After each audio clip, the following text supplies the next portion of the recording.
Had a great discussion today here at the ANA conference in New York City, talking a little bit about what Dell's doing in the social media space. Starting out about where we began our journey in social media in 2006 and ending up kind of where we are right now. It's been an exciting time. We were fortunate just last week to be named the #1 social media brand out of the top 100 companies. And I think it's because of a couple of things that we're fortunately doing right. It's about transparency and disclosure. It's about genuine listening. There's 25,000 conversations every day that mention Dell. And we are setting up the tools and the systems to allow us to participate in as many of those conversations as possible and not just listen and engage, but actually act. So take what we learn from these 25,000 conversations every day and change the way we market, the way we design our products, the way that we handle our customer support issues. We have a variety of different tools that we use. Radian6 is one of our great partners, and it's very interesting to see the acquisition that was mentioned last week. Salesforce buying Radian6 for, I believe, about $326 million. I think it's a great opportunity for Salesforce. I think Salesforce is recognizing that the salesperson needs to have more informed information about the customer that they're dealing with. So we love that idea. In fact, we're almost trying to do the same thing, using the Radian6 data certainly to help us from a customer support standpoint, help us from a marketing and communication standpoint, but also embed social media and that listening into the fabric of the company. So making sure that our sales folks can hear that information. Maybe we can lower the sales cycle a little bit. Making sure our product design groups can hear when people are talking about certain attributes of our products and how we can improve them. It's really an opportunity, I think, for Radian6 and Salesforce, and I'm going to be excited to see how that deal kind of manifests itself in the next couple months and years. At Dell, we're the #2 commerce site in the world, second only to Amazon.com. So we're sitting on a landmine or gold mine of data. It's a landmine if we don't use that information effectively. So we're sitting on a lot of data, but quite frankly, almost any company is sitting on a mound of data that they're not taking advantage of. There is such an amazing opportunity to correlate data for what people are saying in social media space and seeing if you do something that creates a conversion, where that ends up. We as an industry in social media and digital marketing are not doing a good enough job of using all that information. I'm thankful to have been at two companies that did a pretty good job of it, Coca-Cola and now Dell. So I think there's something that we can all really learn and we all can improve on that. So I think it's a great question.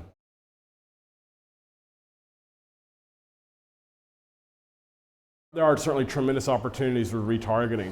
What we're finding is an even more exciting opportunity is getting that true conversation actually there on the product description, the PD page. So how do we, rather than having to have somebody go over to NewYorkTimes.com to read David Pogue's circuits column on a new laptop or Walt Mossberg's at the Wall Street Journal, how can we take that type of information and actually embed it onto our page?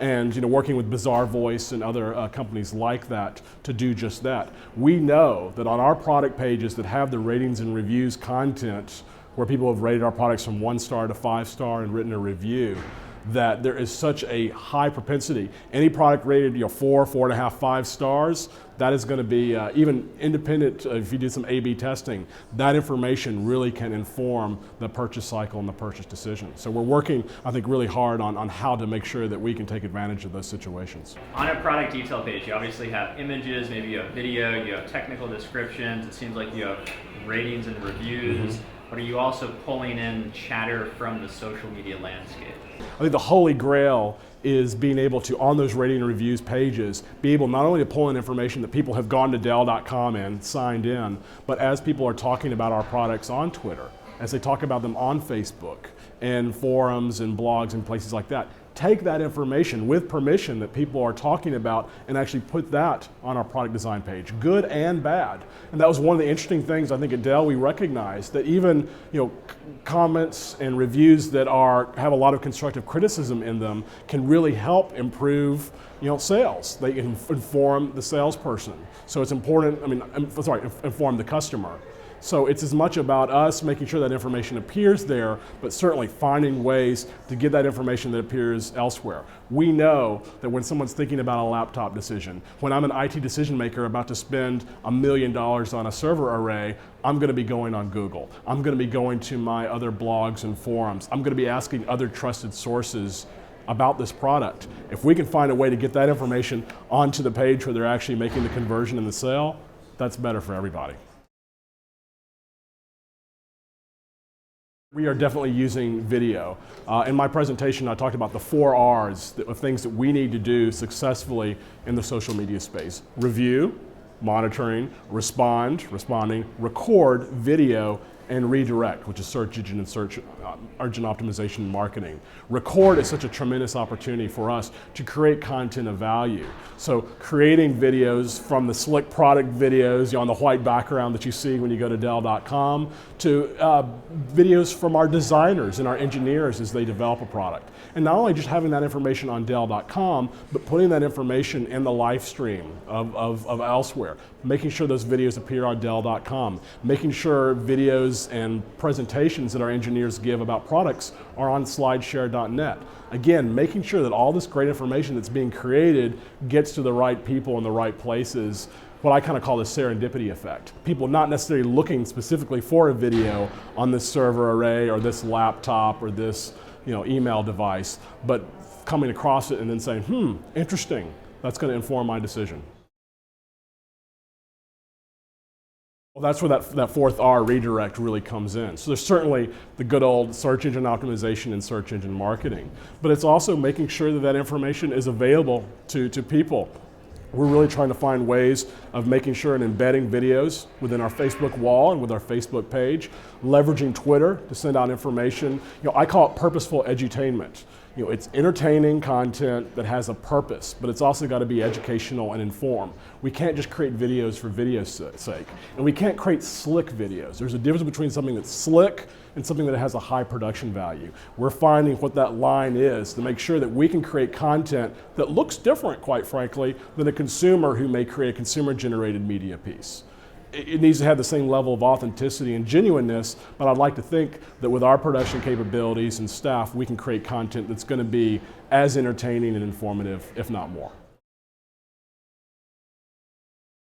Well, I like to say that this is the brand in the hand. I mean, this is one of our Dell Venue Pros, and whether it's this device or another one, we've got to reach people on this particular device. As laptops move to tablets and move to mobile devices, it's going to be absolutely critical that we can reach people. So I think the next year is going to see some really exciting opportunities with proximity marketing, with targeted marketing, and other ways that people can get information where they are. So if I'm a consumer and I'm inside of Best Buy looking at laptops, how can I make sure that I can get that customer some information on our products?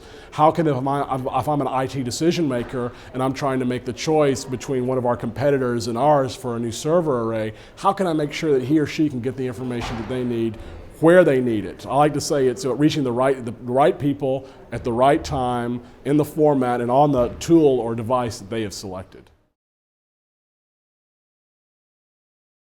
Best Buy is one of our retail partners, and it's certainly about working with our retail partners like Best Buy, like Micro Warehouse, like a variety of others and make sure that our customers can get the information that they need about our products as well as our competitor products.